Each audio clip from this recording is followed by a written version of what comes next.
All right, let's talk through the RL circuit. It's going to be another differential equation. So what we have here is the classic battery, resistor, and then inductor. Okay, so let's take a battery with voltage V, a resistor with resistance R, and then an inductor with inductance L.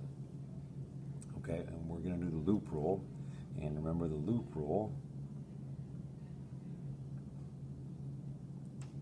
The loop rule says that the sum of all the voltages around any closed circuit has to equal 0. And so we're going to talk about the voltage gained by the battery, the voltage drop over a resistor, which V equals IR, and then negative L di dt, and that is the voltage drop over an inductor. And again, what's happening here? Well, remember, this really all comes from Faraday and Lenz. If you remember, Faraday said that the rate at which you try to change a magnetic flux is going to be then proportional to the back EMF, or the voltage created, and then that voltage induces a current. And so what happens here is that when you flip this switch on, right, when you tell this battery to start creating an electric field, it's going to start pumping current through these guys. The inductor is not going to like it, because when you pass a current through this magnetic, or through this coil is going to create a magnetic field. That magnetic field creates some flux, and then you start changing the flux here. Well, it's not going to like it. It's going to induce a current to oppose that change. Remember, inductors create a magnetic field. Well, really, all wires create a magnetic field, but since it's in a coil, it'll create a magnetic field that will create some flux. And then that change in flux, Faraday and then Lenz says that there's going to be an induced current that will oppose the change. And so what happens here is this inductor will totally oppose the current that you try to send through it. Okay? And then once the current builds and builds and builds, well, eventually then di dt becomes 0, because you stop trying to increase the current, and then it totally doesn't even oppose. So eventually it's just a wire. So we can think of the graph here of the current as a function of time. The inductor conceptually will totally oppose all current. So the current at the beginning of this thing is actually 0. This is totally going to oppose it, and then eventually the current's just going to grow, steadily grow, and then asymptotically approach what value? Well, eventually this is just a wire, so then eventually the current just becomes V over R. It's as if the inductor isn't even there eventually. It's just the resistor, the battery, and the resistor and the battery, and that's it. So then if it was just V equals IR, then the current's just going to be the battery's voltage over the resistor's resistance. So that's what the graph is, and so we need to get an equation that looks like this. This again is a separable differential equation. I'm going to go ahead and move that over there. So V minus IR equals L di dt. I'm going to move the L and the dt over here now with division, and I'm going to move this thing with division, and I'm going to make it 1 over L dt equals di over V minus IR. Okay, and now have the variables separated. The variables here are time and the current, right? Those are the two variables we're looking at. L, the inductance of the inductor, is a constant, and V of the battery is a constant, and the resistance of the resistor is a constant. So now I've separated. Now I'm going to use calculus, and I'm going to integrate.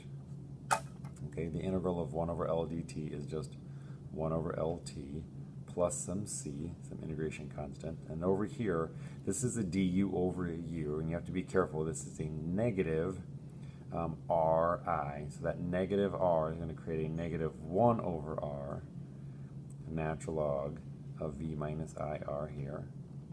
Then I'm going to use the initial conditions, in that at t equals 0, I equals 0, and that will help me find this plus C. So when t equals 0, I get C equals negative 1 over R, natural log, when I equals when I equals 0, I just get negative v here. Okay, so there we go. So now I know what c is, so then I get negative 1 lt minus 1 over r natural log of v equals negative 1 over r natural log of v minus ir. Okay, now I know what the initial condition is. Now I'm going to multiply everything by negative r, so this is going to be a negative r over lt plus the natural log of v equals the natural log of v minus ir. And now I'm going to exponentiate, right? If these two things are equal, I'm going to make them my exponential. So e to that equals e to that. Remember, if those two things are equal, then this is clearly true. But this is going to make e to this plus this is e to this times e to this. But e to that, the natural log and the exponential are inverse functions. So this is going to be v times e to the negative r over lt equals, those undo each other, v minus ir. I'm going to move the ir over here and this over here. So then I get ir equals v minus v e to the negative r over lt. And then I'm going to divide by r. I'm going to factor out that v, and I'm going to get in the form that I equals v over r. And again, I factored out this v, leaving behind a 1 minus negative e r over lt. And again, you've seen this form before. There's no way you haven't seen the whole 1 minus e to the negative exponential. This is the exact same that the drag equation looks like. It's the same thing as charging a capacitor looks like. It's a very predictable result.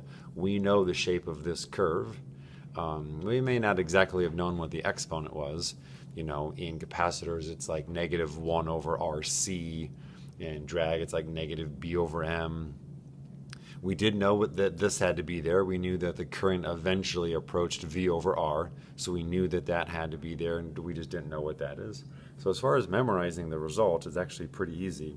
You just have to know that what it's negative R over L. And other than that, that's pretty much what you're going to get for an RL circuit. And again, eventually, the inductor does nothing. Why? Well, because it is just a wire. It just happens to be geometrically in this coil. And because it's in a coil, then the magnetic field causes a flux. And we know through Faraday that a changing flux is going to induce a current, and that current will oppose the change. And again, Lenz talks about, you know, the negative sign there.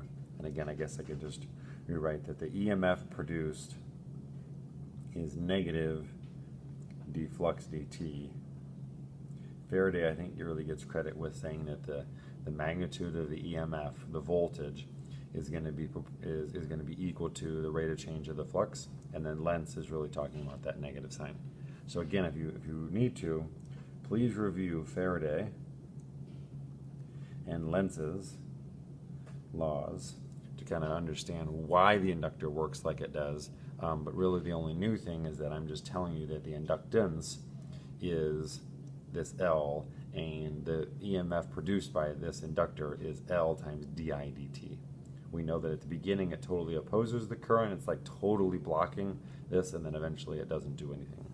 Okay, so that's an RL circuit. The calculus here is very similar to some of the other stuff we've done. We use the initial condition to solve for C. We plug it back in.